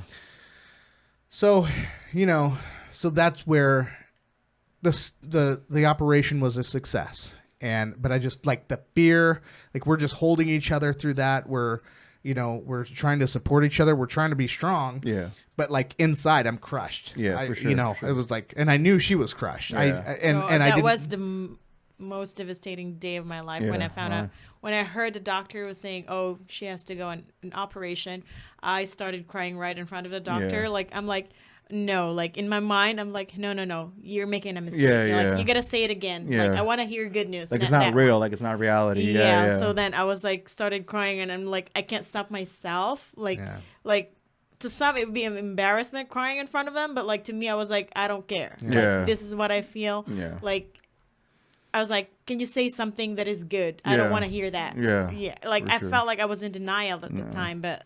That was tough. It's a tough. I can just only imagine, man. Yeah. When your baby going through something like that, or just dealing with something like that. Yeah, and it was just because like you were there during that time. The people at work were just really supportive of me, and I think that actually helped because I remember being asked like, "Do you need to take off more time at work from work?" And I was like, "I kind of need this time at work." Yeah. Because I would get the strength to be able to be supportive at home, by coming to work Yeah. and dealing with. And I think I was working on some crazy. We were working on crazy projects Yeah. together, Yeah, big yeah. projects, Yeah. high level stress. I think project. you were a temp manager at that time. Not that time, no. Not that during time. the Izzy stuff. I waited until that was done. We were still taking her to visits during that time. Oh yeah. But we were so basically it was grooming me to be in that. But we were dealing with other stuff, and it was just like I remember just high stress, but it felt so therapeutic being in that high stress environment because it was like it was taking my mind off of the stuff at home, and it was getting so that was really cool. Anyway, so over time, things just gradually got better. But like for what was it, a year? Oh It was just a year straight or 2 year. I think it was almost 2 years 2 straight. years. Yeah, it was almost 2 years Yeah. straight of taking her first it was every 2 Month. weeks. Oh, yeah, or every month. 2 weeks. Every 2 weeks. Then it was every month. Then it was Every 6 months. Oh, every 2. No. it was just gradual. Yeah. And they were like, so finally this last visit that was in just a few months ago, Last August. that was the make or break. That was like, we can't let this go on. We can't let this continue. We need to know if her heart is going to be okay or if we need to do something. But we need to make a decision. So this last visit that we had, which was, you said in August, he said, he just came in. He didn't even give us any time to stress or anything. He just walked right in the room and he said, she's good. Ooh, she's good. We'll see her in a awesome. year. She can do everything that every little girl. So apparently the operation went so well. And her heart, the valve is growing with the heart. Everything's growing as it should. So, she's going to still have problems, he said, as she gets older. Yeah. But for right now, like for her childhood, she's not going to be plagued with a bunch of heart issues. And, that was the thing. We met a lot of parents at Seattle Children that it was just, they were dealing with situations that were 10 times stronger and than what Izzy was dealing with. And so in a way, like I would leave with that guilty feeling, but at the same time, very thankful. Yeah, that, for oh sure. my gosh. For sure. But now it's like in our prayers, those parents are always in our prayers whenever we have that time to think about, and like Seattle Children's, those doctors, the whole staff down there, we will be forever, ever indebted to them because they are just the most incredible team. Incredible team. That's good. That's good. No, that's good. It's a sign. It's like a feel of relief, that she's healthy, and I've seen her already. She's growing up, beautiful baby, looks healthy. I mean, it's a good feeling to know that your child's just overall healthy and just living a good life. Yeah, that's the best. With all that, I mean, it's I'm speaking from my standpoint and seeing you and from the show, because I really wasn't. I've only, I think, seen a few episodes to just kind of get an idea what it was when you told me that. And I kind of compare it to now, and I met you both, and it's like you would think to yourself, like, man, why would they twist things around to make certain people look certain ways, and then you meet them in real life, and it's like this is not even nowhere near the reality of it. And just for me to tell you guys, like, you're genuine people, good friends. I can just tell that there's that spark between you two. You guys have a beautiful family, and it's just like, for anybody out there listening, when you're watching this, I can just tell you from firsthand, Brett's a good guy. He's a good friend. He's loyal. We've had our differences in the past, but you know what? I'm the type of person where we're gonna, bury the hatchet if we do understand where we're coming from when we make those men. So I'm a forgiving person. If a person really just comes to me with the utmost just honesty on just for certain things that we know we kind of dropped the ball on, so be it. We push forward. And with Daya too, it's I can just tell from her perspective, she came over here, like she would say, she was worried about adapting to this whole new culture and just environment. But her taking that risk to be with you, it's like that shows a lot. Me of all people, right? Yeah, exactly. So it's just really it's really cool to see just how this all played out and to really see something so so awesome just build up between you both, and then just being at this point in your lives right now to where you're still holding it down, and then just going through what Izzy was going through to use that as kind of like more motivation to where, this is much more of a bigger issue than instead of us kind of like, having these, I guess, differences or having these small arguments, to where we should just look at the bigger picture, and really be there for each other and all that. So with that being said, I mean, I can just say that everything ain't really what it seems on TV. I'll just say that. And this is the real deal right here for everybody that's watching and listening.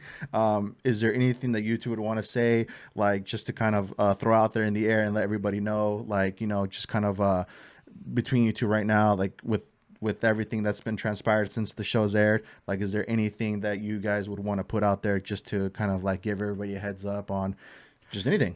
Well, like for me, if there's anybody who is willing to, or who wants to be on the show. Yeah. And, now that we've told our stuff, we don't hold any grudges either. We, the producers, they had their thing. They're just doing their job. Mm-hmm.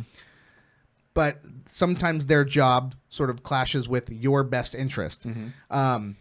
If people want to, they're getting ready to jump on the show, dude, holler at us. Mm-hmm. We'll tell you the game, and we're not even going to tell you not to do it, because for some people it is the right thing. Like there was the one lady that did the show, and she ended up on some America's Got Talent or some talent show or whatever, where she was like a singer or guitarist. I don't know what she was. I don't watch the show, so I'm so like out of the loop. But there are people that are, if you're using the show as a platform, as a stepping stone to get you up into the thing, like if your future is the industry, I would say go ahead, do it. Yeah. But also, if you are someone who comes from a background where, like, I don't know, I don't want to, I don't know, I don't want to say the wrong thing, but if you are someone who social media is going to eat alive, maybe you should just have a conversation with us first, on the low. Yeah. Yeah. But, anyway, and then also with the thing, with the thing that got us to be on this was actually Eduardo's idea. I usually kind of stay away from talking about the show as much as I can, only because it was one of those situations where I was happy to walk away from. But good job. It was actually cool to tap into some of this experience. Sometimes I forget that, we did something that not a lot of people get the opportunity to do, and people are curious. So thank you for this was your idea, and you put this together. This was your operation. So, dude, that was solid. I just feel like it would be a good way for you to both kind of really just be giving the honest truth and just coming out and just really kind of saying how it is. It's just a matter of having a simple conversation and just really putting it out there for people to know who are curious, so that's just kind of how I looked at it, nothing more, so for people that are interested to see what's going on between both of you, because I can say, I know, like in the past before on social media, I've always seen like that question being kind of brought up, what's going on with Brett? And I think I've told you that before, like what's going on with Daya and Brett? How come we don't see him on there anymore? And I've always just told you, man, that's crazy that, maybe people are maybe inspired in a way from your guys' story and they want to find out more. Maybe they just want to know the truth. So I figured this would be a good way to really put that out there and just kind of get like an update, like I said, on what's going on between the both of you. So, because I mean, you never know. What if this really did inspire somebody else to go through with a certain similar situation and really follow through with it, instead of really thinking about or worrying about what people are going to think or what people are going to judge them in a certain way, when in all reality, man, they're just trying to look for somebody that they can spend their life with. Just that simple, So yeah, that's cool perspective. I didn't, I think, I'm always, I jump on the cynical side of things. To hear you say, and Daya has said the same thing. She goes, actually, people don't say bad things about us anymore. People say good things. And okay. Like, that's cool. Nice. So, I feel like that we've touched on a lot of bases there. I feel like we went everywhere on the spectrum of really talking about every little thing that we could find about. If there's anything else you guys would want to say, I mean... Thank you for partying with our child for a couple of hours. I know, right? She's just looking at her phone, just like, oh, man, I hope everything's okay. Understood. It's totally understandable. Yeah. Good. This is good news. We from the babysitter's house. This is Izzy playing with the kids. So sign of relief. So, sign of relief. Like, yep. Good stuff. All right. Well, all right. Well, so this wraps up our, I guess, what would you want to call this? Like a up to date on Daya and Brett? Like a 90-day fiance Brett and Daya update. I don't know. Raw, organic, Ooh. straight from the house. Raw, like milk that's illegal to put in stores. So as always, guys, you're watching this, you like this, comment, subscribe, add us to the channel. It all goes a long way. We appreciate it. And again, this is awesome to even have me in the hot seat and and thank you, babe, for jumping on here. I know that you've been really shy about doing all this stuff, but I've been like for years. I'm like, I had this other podcast I was doing, and I would ask her to be on it, and she's like, oh yeah. But she actually came through with this one. So nice. Thank you for doing that.